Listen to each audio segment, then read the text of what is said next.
We've gone live on YouTube. Yeah, we're gonna go ahead and start. We're gonna start the webinar now.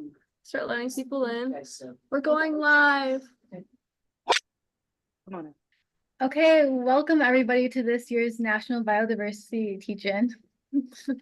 Well, nobody's here yet. No, well, you know. Oh, we got two. It's okay. Just give them another minute. Okay. Welcome everyone who's here so far. We're about to get started in just a minute. What do you call? I don't have any jokes.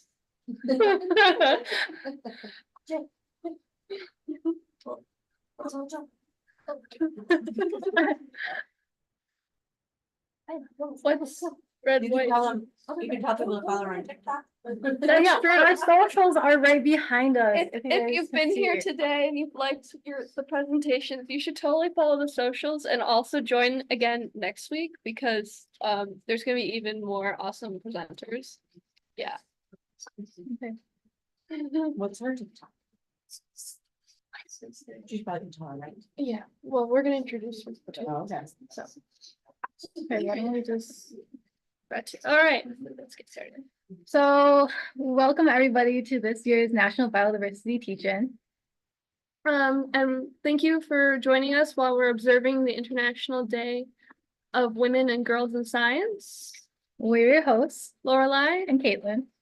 And now to introduce your presenter, the New Jersey garden teacher, Sonya Harris. on the topic using plants to heal soil. Feel free to ask questions throughout the presentation. And Sonya, you've got the floor. Hi, thank you so much. Oh my goodness, what a morning it's been. There have been technical difficulties, but I'm so glad I'm here now. And yes, I am so excited to talk about using plants to heal your soil. This is so important, and it's something that is starting to gain a little more notoriety with just the general public than before. This was something that a lot of ecological groups have been doing for decades. And when I say decades, I mean decades, because as we know, when the Industrial Revolution started, kind of started also the swift decline of our climate. And we are the stewards of the earth, and we have to make sure that we can take care of her. So let's just jump right into this. This is an area that I am passionate about ever since I started really learning about the beauty of bioremediation. And yeah, let's go. But the first thing I want to do after, saying hello to everyone and wondering why now these technical difficulties are continuing. Oh, there we go. Okay. All right. I, again, want to say hello. My name is Sonya Harris. I am from the state of New Jersey. I'm the New Jersey garden teacher, but I'm not the New Jersey garden teacher.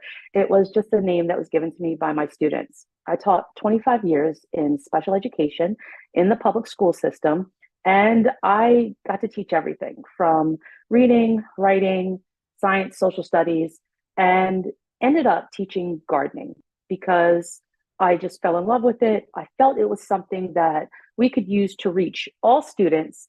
And I'm really glad that I did, because I got tricked into falling head over heels with gardening and all things botanical sciences. But before I start, I have to introduce my co-host. You are most likely going to hear from her. She likes to have the stage. She likes to get her point across. I can't always guarantee what she's going to say, but please, understand that she is a strong-willed girl. And like I said, she really likes to make her presence known. This is Pomona Sprout, rightfully named after one of the greatest garden teachers of all time, Miss Pomona Sprout from Hogwarts. You can see I love Harry Potter. And she may jump in here with her displeasure of not being outside right now because her frenzies are outside, because it's such a beautiful day here in New Jersey. So I'm going to apologize in advance if you hear some barking, but we're just going to motor right on through it. And I will probably be throwing her some sneaky snacks on the side just so she'll be a little compliant with me today. So let's get started and talk about soil health. Why is soil health so important? Well, that's really easy. Soil is life. Everything that we do, everything that we have, that we eat, that we grow, even our own bodies, are all connected to the soil. It's crucial for so many reasons. Now, like I said, we know that it is life. It's a critical part of our ecosystem. It directly influences plant growth. It directly influences plant productivity. And it also helps to make sure our livestock are healthy, our crops are healthy. You can't farm without healthy soil. We can't have healthy animals. We can't have biodiversity without healthy soil. And we ourselves can't live without healthy soil. Healthy soil will help remove impurities from the planet as water moves through it. When it rains, when it snows, you get impurities that come down on those water droplets or on those ice crystals. As it hits the ground, as it hits the soil, it gets filtered through. If you have healthy soil, the soil will hold on to those toxic chemicals, let's say, and will be able to get rid of them naturally through plants, through photosynthesis, and through the natural microorganisms that live inside soil. So we really need all of our soil to be very healthy. We know that healthy soil supports healthy agriculture, as we said. No farms, no food. It's plain as day, plain as that is. If we don't have farms and we don't have healthy soil to support farms, we don't have food. We don't have clothing. We don't have really anything that we need to help sustain life. And as I also said earlier, it supports our livestock. So we need all of our soil to produce healthy food for animals, not just animals that we may consume, that we may receive any type of material from. And I'm thinking, of course, of lambs and sheep, because we use them for wool, but we need them as well. And healthy soil is going to influence the diversity of our wildscape, of our landscapes. If you have unhealthy soil, if plants can't live there, if people can't live there, then how do we expect the rest of life forms to also live there? If there's nothing to eat, if the soil can poison them, it's just a really dangerous place for all of us to be. And this is why it's so critical right now for all of us to understand that we can take steps ourselves to help soil. So let's take a step and look at how soil becomes contaminated. There are quite a few ways. Let's start with industry, most obvious. We have so many industries that, every day we read about it. And yesterday, President Biden even just signed a bill to force companies to be more mindful of what they're putting out into the atmosphere. And right away, instead of hearing that companies are going, okay, let's see how we can fix this, immediately they started giving backlash, talking about how much money it's going to cost them to provide safe ways of discarding different types of waste. Now, these industry factories can put it out into the air. We hear all the time about how there are spills that are happening into waterways, onto land. They often would bury it. So I remember when I was young, back a long time ago in the prehistoric times of the 1980s, we'd hear about different lakes near us that were, we could no longer swim in because they had become toxic, because companies were burying barrels of these toxic chemicals nearby lakes or just in vacant lots. And of course, that's going to seep out into the soil and it's going to destroy everything. It becomes a huge hazard. So we have to hold industries accountable for the damage that they are doing to our earth. sometimes I know we can all drive by a place wherever we live locally and we can see a sort of instant landfill where people will drop trash. You might stop and go, well, if we pick it up, it's not really going to be that bad. But guess what? It is. It is that bad because everything you see here in this picture has some type of chemical involved in its making. If it's plastic, we all know about microplastics and how harmful they are. Plastic does not biodegrade, it chips off, it breaks, and all of that will leak right into soil. Plastic is made from petroleum, which is an oil. That's not something that you want in your body. That's not something that you want to feed your children, your family, your pets. No one wants to eat that. No one should be consuming that because it leads to so many other health issues. Also, yeah, I see a piece of wood there in the back, but has that wood been treated? What kind of chemicals were sprayed on that wood or painted on it to make it withstand the test of time? So you have those chemicals that are also being leached into soil and harming our soil. Plus, let's just talk about how putting all of this on top of our natural plants, our native plants, our healthy plants that are meant to hold soil in place and to provide cleansing, natural cleansers for our earth and our atmosphere.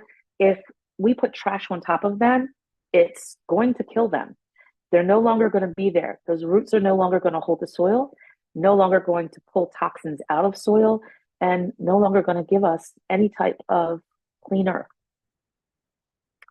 This is a big one, pesticides. You see a lot of people who will just say, I want a green lawn. I don't want any weeds here. And people go out all summer, spring and summer, and they have these little containers full of poisons. If you ever have the chance to read the back of one of these containers, you'll see that they tell people to wear long pants, long sleeves, gloves like this person in this picture has, because if these poisons come in contact with your skin, they can cause all sorts of horrible illnesses. You can break out in lesions. You can have horrific allergic reactions. It can even cause something like a burn, a chemical burn.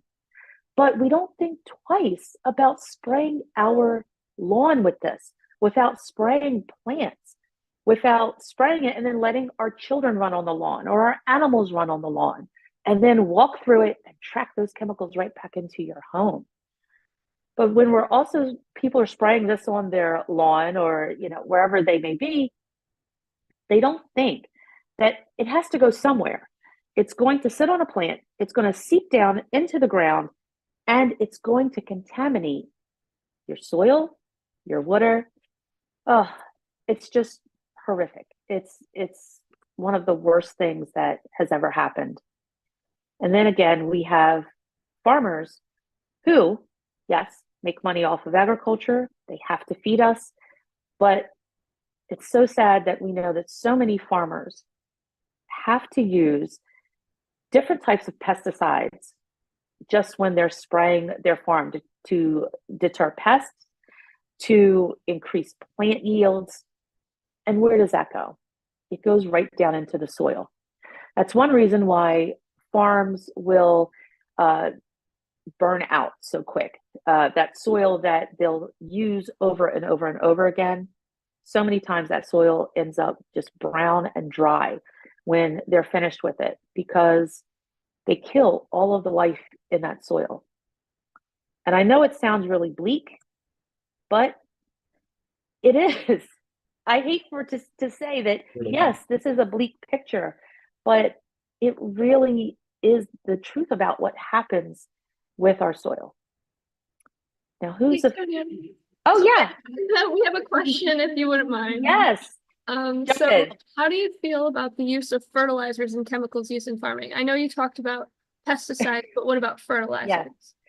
It depends. You can create natural fertilizers. You can purchase natural organic fertilizers that are made from natural products. I hate to say it like that because there are organic fertilizers that are still not healthy because if we look at all the chemicals around us, they're really made from natural resources in some way. But I personally, and like I said, I can only talk about me and what I personally use.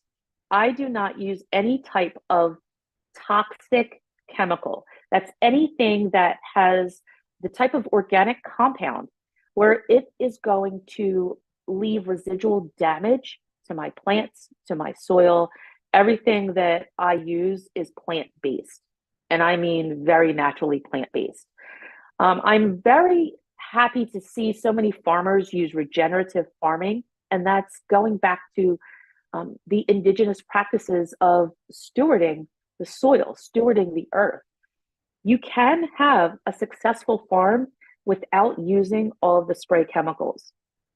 But, and this is my opinion again, I feel that so many times people look at the profit over the earth, profit over people, profit over sustainability. And if we want to have a huge farm and we can kill all of the pests that will attack a certain crop, then you're going to end up with more profit. If we're going to do anything, more and more farmers, like I said, have started using regenerative farming practices or indigenous farming practices, but there needs to be a greater scale of use of this. So I hope that answered the question. If it didn't, please put another thing in and we could talk even more about it. Thank you very much. Thank you. So let's talk about who is affected by all of this horrific damage that gets done to soil. Well, no surprise, it's going to be your people who are historically in marginalized communities, people who are low income, because that is where the real estate is not as expensive. Industry will build up around those areas, and you have people maybe who lived in an area, and this, we all have places no matter where we live. There's somewhere local to you that has experienced this. Where I'm originally from in New Jersey, the town was established. It was a small town. It was, one of the historic great places to live. Had a lot of history ties to it from the American Revolution. And then a company, a horrible chemical company, purchased a lot of land, and they purchased more and more and more. And then this town literally became just known for chemical spills, known for putting out chemicals into the air to see how the residents would react, and then ask the hospitals how, how were people affected? What were you seeing coming into the emergency room? This is how they were conducting business. But when that happens, you have people who will move out of an area. When people move out of an area, sometimes they don't want to let go of their house. Sometimes they want to continue renting it, or sometimes they sell it to someone who is going to bring in people who need a home. And it's horrible that we treat people this way, people who are of lower economic status, but you bring them in and you don't care about the conditions that they're living in. So industry comes in, pollutes, but because the cost of living in this area is low, essentially you trap people to live here. And when they do that, people don't always have that disposable income to just pick up and move wherever they want, to pick up and move their family to a safer area. So these companies will continue coming in and continue industrializing and dumping and pumping out waste. And the only way to maybe escape the horrific effects is to be able to move to a different area where that's not as prevalent, but that also comes with a cost. And because of this, we see our children in inner cities have higher rates of asthma, have a lot of health defects, birth defects, have a lot of developmental delays because of the chemicals that they're forced to live around and under. But again, there's hope. And when we want to think about this hope, we turn to plants and we turn to something called bioremediation. It's a big word, but it's just about using plants, microorganisms to break down toxic chemicals. This really is the job that plants were meant to do. If you think about a tree, they automatically do this. They will put out all of the good, I'm trying to think of a way to say it. They'll put out all of the good chemicals that we need to grab things out of the air. They use their leaves, they use their roots, and they are able to clean the air for us. So we have to turn back to the use of trees and plants to help clean our earth. Now, I'm not going to talk so much about microorganisms. It is absolutely fascinating to do. And if you look up different types of microorganisms that you could put into soil and also water to help clean them, it's so fascinating. But today, we're only going to talk about plants. And I do see there's another question. So I can stop for a moment and take that. Sure, yeah.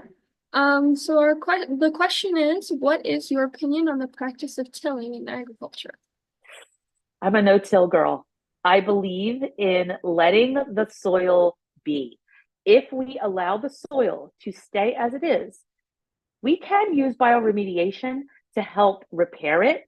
And we can also let the earth heal itself.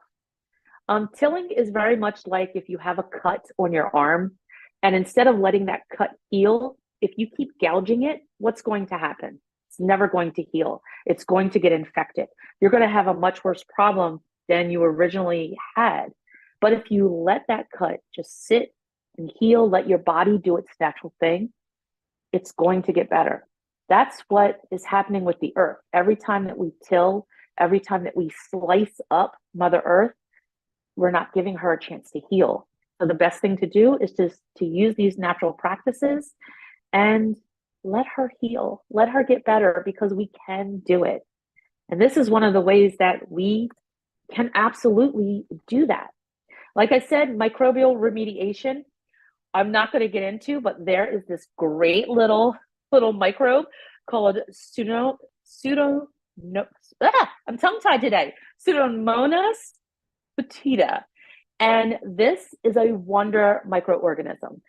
They can put this into some water and it does wonders. It does wonders for breaking down different microbes and cleaning them. And we shouldn't even need this to happen. But I'm so glad that we do. We're not going to talk about this today, though. We're going to focus on using plants to clean soil, air, and water. And this is all done through a process called phytoremediation. Phyto meaning light. And of course, remediation is just breaking down the word to remediate or to fix. So we're using light, sunlight, photosynthesis to remediate or to fix the soil. Now, why do we use plants? Now, this first picture I absolutely love. I love this picture. I wish I knew who created it, but plants are so strong. They are super resilient. They are just amazing, amazing beings. And they can tolerate such a high rate of exposure to contaminants. When you really find out how high, what a high level of contaminants that plants can withstand, you'd be shocked. I'm going to talk a little more about this later, but there is a plant that can absorb uranium like they use in nuclear weapons, in different types of weaponry. It will absorb almost all of the uranium from soil within a month. So if we know these types of things, then we can help get our soil back into good health. Another reason why we use plants is because plants are the only being on this earth, the only living thing on this earth that perfectly utilizes sunlight for energy during this process. And like we said, it's called photosynthesis. And we all know about the photosynthetic process. And this is what plants use for bioremediation. As the plants are pulling these toxins from the earth, their use of sunlight to produce more energy helps them hold it in their tissues and contain it. So they're actually pulling it from the earth. The more sunlight they have, the better this is. Now, why do we use plants? A lot of people might think, but you're putting plants at risk. No, we use plants because they have this intricate root system, and that root system is what helps draw all of the pollutants from the soil. The deeper your roots go, the better this is. The deeper it will gather all of those contaminants. This is one reason why we really like to use native plants. And those are plants that are native to our area, our continent, our country, or just wherever we live. I would not take a plant that I use for bioremediation and recommend it to someone who lives on a different continent. This may not be a native plant to them. This may cause more harm than help if we do that. But if we use plants that are already here, already doing their job to help clean the air and clean the soil, clean water, then we have a better chance of being able to fix our soil, to heal our soil. Plants also have a really large biomass. What does that mean? As we see this person holding all of these corn stalks, this plant, and yes, corn is a plant that can bioremediate, not as fast. And we're going to talk a little more about what happens when you use a food plant for bioremediation. But you can take all of this mass together and actually dispose of it. Now, yes, to dispose of these plants, many times you have to put them in a trash bag. Sometimes you can cut them up. Sometimes they can be burned. But you have to really be careful. And it depends on what type of chemical you're actually withdrawing from the soil as to how you can dispose of it. If we're talking about a plant that is pulling lead out of the soil, you can't just put that back into a landfill. You can't just burn it. You have to actually tie it up in a plastic bag, sometimes two, and we dispose of it that way. Is it a perfect solution? It's not. And unfortunately, we don't have perfect solutions anymore. We just have to do what is best. And if we can use plants that have this large biomass and offer the substantial material that we can harvest and actually carry away from an area, it gives us a little more hope. So how does this help us? How does knowing this help us? Where can we use bioremediation? We see this in a lot of urban areas, and we want to use plants to help pull toxins out of the soil because, yes, in urban areas, you might have a lot of areas that have been turned into housing where there used to be factories. There is a town nearby that used to be famous for manufacturing glass. Now, when this town decided to build property on this area where a glass factory had stood, they found that there was a lot of toxins in the soil. So we have been working for a few years now to help with bioremediation, to help plant plants to pull toxins out of that soil. No one really cared about doing their due diligence on a soil check to make sure that this was a good place to build new housing. So you have families who live in this area and their kids are not even safe to play in the soil. So along with some organizations, we've been able to help build these beautiful gardens, but they're gardens that children can't really play in yet because we have to pull, these things out of the soil. But we want to have the future where you can freely play, where you can enjoy an outdoor space, where you can just sit back in your house and enjoy everything that you see, or go walk by a lake and just sit and enjoy the beauty of it and watch the biodiversity around us. This is why we really want to use plants to help pull toxins out of the soil. Now there's different types of ways for plants to do their phytoremediation. And I love this little video clip, and I'm going to show it to you. It's about a minute long, but they explain it so well. This is from Oklahoma, I believe. And they, like I said, they really explain this. Yes, Oklahoma gardening. And they really explain this process really well. And once it's over, we're going to jump right back into our conversation. If I can get it to play. Maybe I can't get it to play.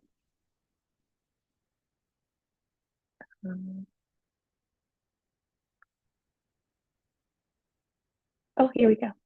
But the way each plant does it is kind of unique.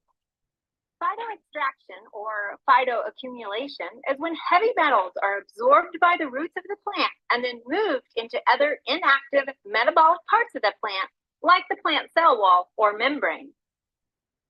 Phytostabilization or phytoimmobilization is when the plant roots attract the contaminant and hold on to them so tightly, limiting their bioavailability and mobility, therefore reducing their toxic effect. Rhizome filtration is similar, but focuses on plants that are growing in a saturated environment, cleaning up contaminants in bodies of water. Cattails and water hyacinths are two examples of plants used in rhizofiltration to clean the water. In some cases, plants can take the chemical out of the soil and turn it into a gas that is then released out of its leaves, reducing its potency. This is known as phytovolatilization.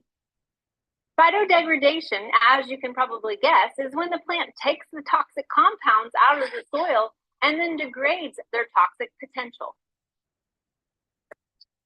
I hope everyone was able to hear that. But before I move on, I see there's another question. And I hope, like I said, I hope everyone was able to hear that. I do have this link at the end of the presentation, so you can tap into that. Were there any other questions before we moved on? So what are some plants we can put in our gardens to help with bioremediation? I love it. We're going to jump into that. So hold on. We are going to get there, and I'm going to explain about what these plants can do, why we want these plants in our gardens, and just how you can access their help. But before we do that, let's talk about the most common toxins that we find here in the US and what they do, what harm that they pose. So of course we have lead. If you hear anything about children, especially the children in Detroit, there was that big crisis, and they're still working through it, where they were telling people, stop drinking the water, don't drink the water, because it had such high concentrations of lead. Well, we know that exposure to lead can cause just problems with your overall nervous system development in children. It causes developmental delays, cognitive functioning issues, and these are not just things that can be fixed. These are conditions that can hurt lifelong. In higher concentrations of lead exposure can even cause death. So this is something that was left in soil. And think about what industry was there in Detroit. You had the auto industry. And back then, autos were made using metals. So if you have heavy metals and paint, you're going to have a lot of lead. So lead is one of the big things that we find in soil. It's also found in areas that have old historic houses because many of them were painted using lead-based paints. Now, it's not that those paints are seeping into the soil, but paint can often chip off of houses, and then those paint chips end up in the soil, and that's how it leaches the toxins that way. As you can tell, my co-host is piping in here, so I'm going to just hopefully keep going over her. We also have arsenic. Now, arsenic is a known carcinogen that can lead to all sorts of cancers. It causes cardiovascular disease, and it can really kill the plants and the wildlife around you. Where does arsenic come from? We find that in pesticides. So when you're so sorry, Pomona. So when your landscaper might decide that they want to go out and they're going to spray some chemicals because we want to get rid of weeds. Unfortunately, arsenic is one of the chemicals that gets left behind. So you can see I'm throwing snacks to her right now. So hopefully she'll let us get through this part. Cadmium is another chemical that ends up in our soil. And this is just something that comes from industry. It's a heavy metal that can be leached into soil. It can contaminate our food. We find it not only in big industry, but we also find it in pesticides. So this is one of those heavy metal, toxic metals that is in everything. When we eat contaminated food with high cadmium levels, it can lead to a kidney breakdown or kidney failure. You may wonder why you're having problems with your osteo health. And this is something that can lead to skeletal breakdowns. It can cause also increased risk of cancers, different types of cancers. Zinc is a nutrient that we need. We need zinc. Soil needs zinc, but too much of a good thing is not a good thing. And when we have high levels of zinc, it can cause a lot of gastrointestinal issues for humans and animals. And by having an overwhelming amount of zinc in our soil, it can also not do well with your plants. Your plants may have trouble growing. And when people wonder, why is my garden not growing or why are these plants not growing? It could be that you have too much zinc. Zinc is something that's found in a lot of fertilizers. So if your area has been over fertilized, you may have an overabundance of zinc. Copper. Now, copper is something that we all need. We all have copper in us. It is one of those metals that we need to thrive. But again, too much of a good thing is not a good thing. It can harm the microorganisms in the soil. It can actually kill the microorganisms in the soil. If it kills the microorganisms in soil, then those little organisms can't do the work to clean soil. They can't help food grow. They can't help plants grow. And that bacteria and fungi will also be killed off. Just because we hear the words bacteria or fungi does not mean that it's harmful to us. Those are some critical things that we may need to help us go through our nutrient cycle and help plants go through a nutrient cycle. If those things are gone, then it's not helping us at all, and it's actually harming all of us. So let's talk about the plants we can use. Right here, we have the superstar of the phytoremediating world, and this is called Indian mustard or Brassica gentiae. And brassicas, those are collards and cabbage and broccoli. Those plants do so much. They can actually pull the majority of those chemicals that we talked about. They will pull them out of the soil. Now you have to understand that phytoremediation does not happen in months, does not happen overnight. We're talking anywhere from 3 to 5 to even 10 years or more. But look at this beautiful plant. This is an annual plant for most of us who live in temperate climates. We plant these seeds into the ground. We let them grow. In normal conditions, we can eat the leaves, but if we are planting something in order to bioremediate, don't eat it. Do not eat it. It's doing a job. It's pulling the harmful chemicals out of the soil, and it's holding all of those chemicals within its own tissues. Some plants will hold majority or will hold the majority of the chemicals in their leaves. Some will even hold them in the flowers. But what I love about this Indian mustard is that it holds different chemicals in different places of the plant. Some chemicals get held in the roots, some get held in the leaves, the stem, and even the flower head. So all parts of this plant, if we are using it for bioremediation, will be rendered inedible. But hopefully, if we introduce this plant back to our natural prairies, meadows, and just landscapes, it will continue to multiply and continue doing this job of pulling toxins out of the soil. And I know some people are going to ask, well, how do we know that our soil is good? How do we know we can eat the plants that we grow in it. That's where we do soil testing. Everyone has a local office where you can submit soil samples to be tested, and they will test for these heavy chemicals. Some of them do it at a cost, some is for free, but there are also some organizations that will read your soil for you for no cost, depending on where you live, if you're looking into help with bioremediation. Another natural native plant to North America is this switchgrass, or Panicum virgatum. It is a beautiful year-round grass that will grow beautiful just like this. Many of these varieties even get this sort of pinkish, feathery hue on the end of it. So it's beautiful 12 months out of the year.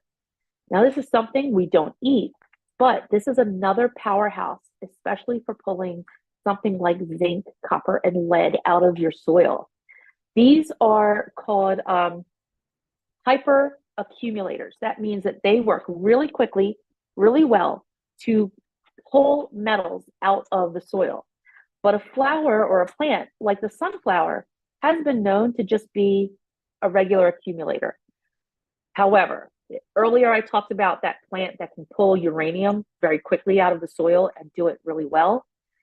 A sunflower may take 3 months till you get that beautiful big flowering head at the top. Within 1 month, and usually if I plant my sunflowers outside, they get to be about this big within a month in the heat of summer.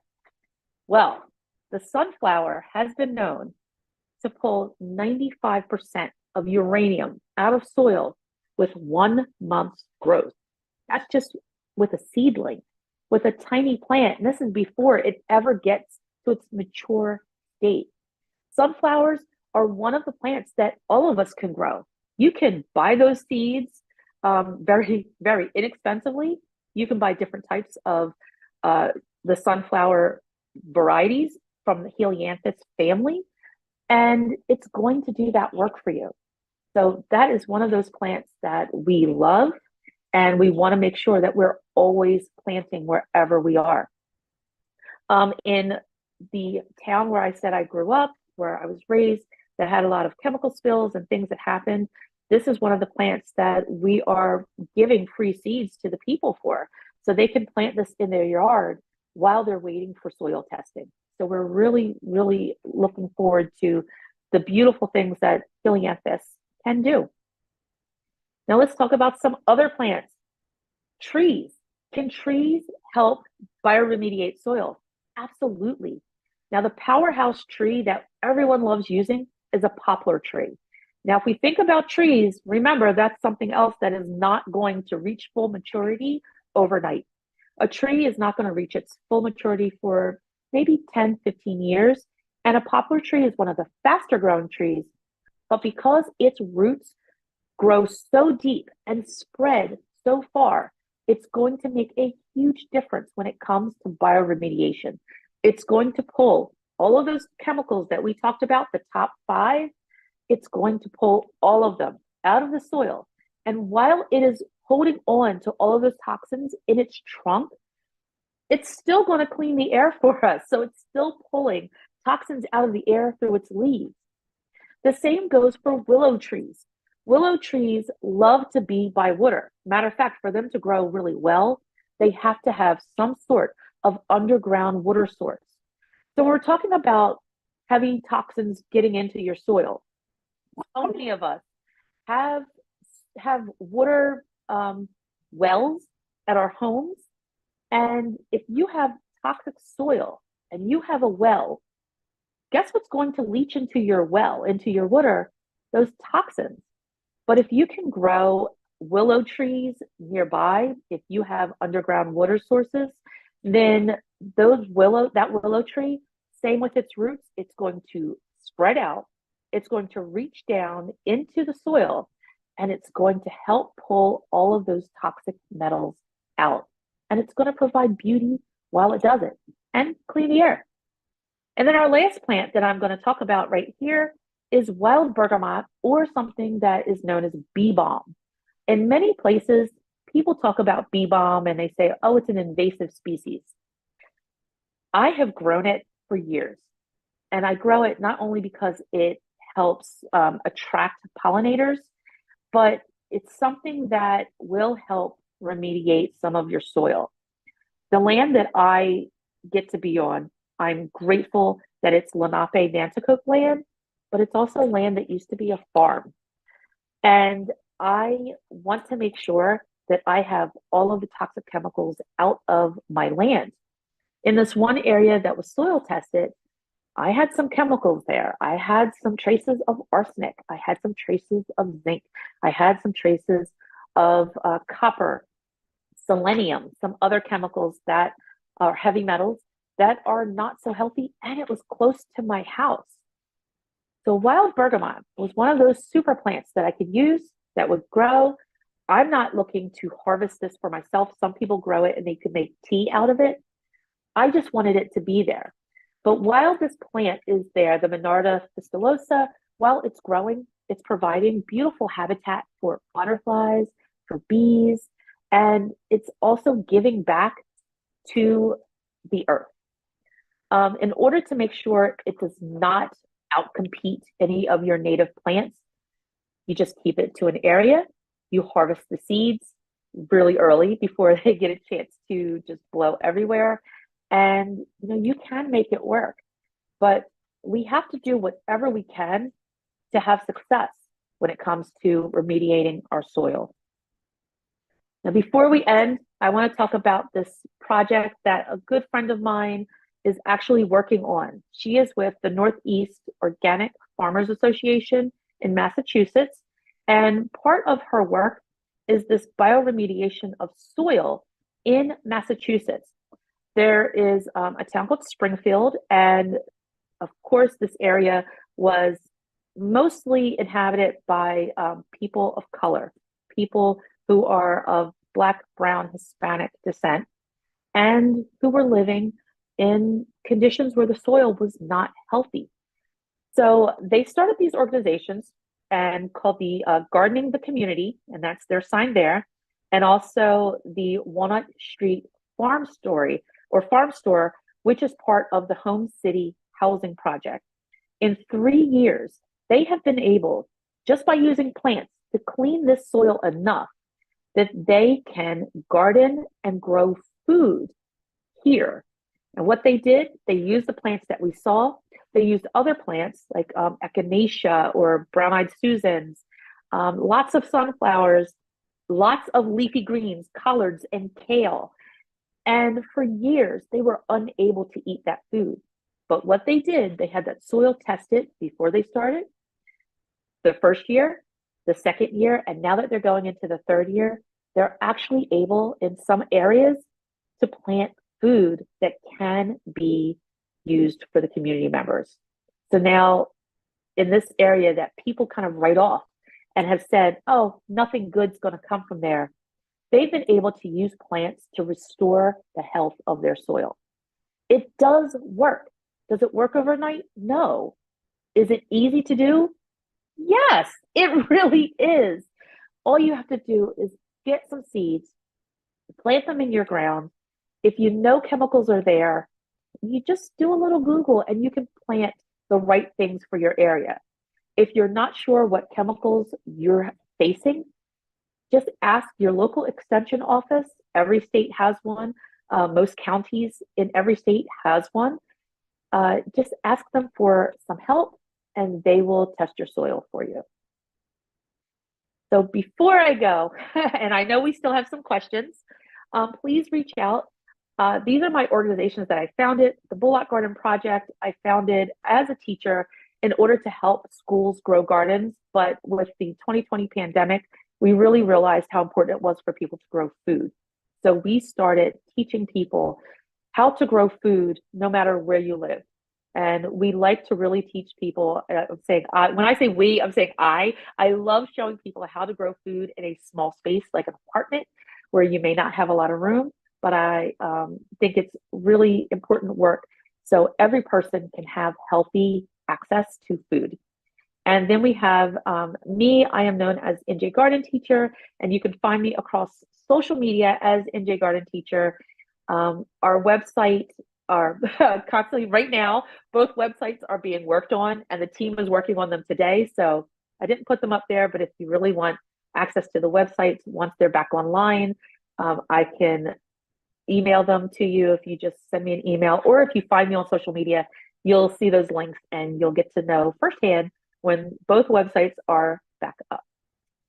So thank you so much. And like I said, there are references. This is going to be online, but if you email me, I will make sure you receive all of these links so you can learn more about bioremediation and how to take care of the soil no matter where you live, no matter where you are. And yeah, I'm open to answering any questions. Thanks, guys. All right, so our first question is, would bioremediation then be able to fix brownfields? It can, it absolutely can. You just have to know the right plants to put there. It's very easy. If you go online and you look at, just Google bioremediation brownfields and see what people are already doing. All of this work is not brand new. You're going to find people all over the globe who are doing this work and using plants for it. Like I said, if they're in a different country, they're going to be using plants that are native to them. But if you're looking in North America, you're going to find places that are using some of the plants that I mentioned. Like I said, Indian mustard is the #1 bioremediation plant. It's a superstar of phytoremediation. So if you're passing somewhere and you might say, hey, the brownfield, what's that yellow plant growing? It's most likely going to be Indian mustard because it's the superstar. So yes, you can use bioremediation for this. Okay, thank you. Our next question is from Elgin and Viro, and they're asking, why are there so many non-native grass species in suburban areas? How does it affect the soil? Oh my goodness. Well, we have to go back to lawn culture. So if we want to talk about lawn culture, I can't even say it right because it's not natural. Lawn culture is horrific. It's actually horrible. It was something that was just bestowed upon the American homeowner, like to show that this is status. If you have this type of lawn and this grass, and it's all done by corporate America, it makes you think that you need to have this to show success. And unfortunately, all of these companies have brought in non-native grasses to use as your lawn, when you can use native grasses and they'll do amazingly well. I am in New Jersey. There's no reason why I should have Kentucky bluegrass growing in my yard. However, when I started working on my own yard, I found I had a lot of non-native grasses. And in order to take care of that, to try and take control of my grass culture, I had to plant a lot of clover, a lot of Pennsylvania sedge, because it's native to where I am. I'm sorry, my co-host is trying to get to go outside to play right now, so we're just going to keep going. But it's really something that was just thought up and marketed to the American homeowner. This is not something that's popular in other countries. They wonder, what is our deal with the grass and with lawn culture and having the marks in your lawn? That is something that is genuinely American. And unfortunately, it is genuinely American. I hope that answered your question. Can you tell us what kind of degree you need to work on bioremediation? Is it like an engineering field or a biology field? Yes, to all of it. You can really do this just even out of passion. If I am now, I'm lucky enough to, like I said, I was a teacher for 25 years. I taught special ed, and I changed professions and went into sustainable horticulture. You can get your degree in sustainable horticulture and learn how to use plants to increase the sustainability of the world around you. But you can also do this now. Use YouTube. Take courses. You can take free courses with your local extension office. You can look at your local native plant association and get free courses from them as well. But having that background or a degree in biology, in anything with sustainable with it, yes, absolutely. You're going to learn all of those things. Even people who are getting into sustainable architecture are learning how to use bioremediation from microbes and from plants as they're designing buildings. So it's wonderful to see that a change is happening. And what I love is that your generation is the generation I totally believe who's going to make the change. So yes, you can use all of it. Whoever thought a special ed teacher would be someone who is all about bioremediation. Thank you. So then our next question is, some people think natural fertilizers are expensive. What are some common things people can use in their garden? Coffee grounds, worms. I have a worm tower, and you don't need to have something that you spent money on to do. You can use some, Rubbermaid containers or some containers that you might have lying around your house, some soil, some food scraps, and worms. Worms are the best at soil remediation and at providing fertilization. When I taught younger kids and I taught first, second, and third grade, the big joke was, it's just worm poop. Hey, it's the best thing for you. And it's true. Worm poop is like, black gold. And we call it black gold in the industry for a reason, because it has so many benefits. When I am fertilizing not only my garden, but like I said, I do farm. I'm a seed farmer, so I grow plants specifically for the seed, and I have contracts with seed companies, and I get to sell that back to companies. I have to be organic. I cannot be out here spraying chemicals, and I also love the earth. And I want to make sure that I have a diverse, ecosystem around me. So I am only using those types of things that come from the earth. And like I said earlier, coffee grounds is another thing that you can use. If you put it into your soil, it's going to have a slow absorption, but it's going to feed nitrogen into your soil. Why is nitrogen in soil important? If it's green, it needs nitrogen. Nitrogen has to be on the scene if it's green. That's one of the things that I use when I'm teaching the young ones. And so it's going to help with leaf development. It's going to help your seedlings grow. You can use, like I said, compost comes in all sorts of forms. You can even use leaves. Don't rake your leaves. Use leaves, let them break down, put them over a space, and they're going to also naturally provide compost. There's a lot of other things that you can use. I'm also speaking next week about the wonders of milkweed. And hopefully, if we're supposed to have a nice day, I'll actually be sitting outside. And you'll get to see some of the things that I use for fertilization, including sheep wool. Yeah, wool. You can use wool because it's a natural organism. It will biodegrade. It doesn't hurt the earth. And sheep need to be sheared. It's just something that they've evolved, that they have to be sheared. Otherwise, their wool gets matted. And you can use sheep wool that's been discarded. Sometimes it still has a little waste on it, but it's okay. It's all going back to the earth, and it's wonderful for fixing nitrogen in your soil. Awesome.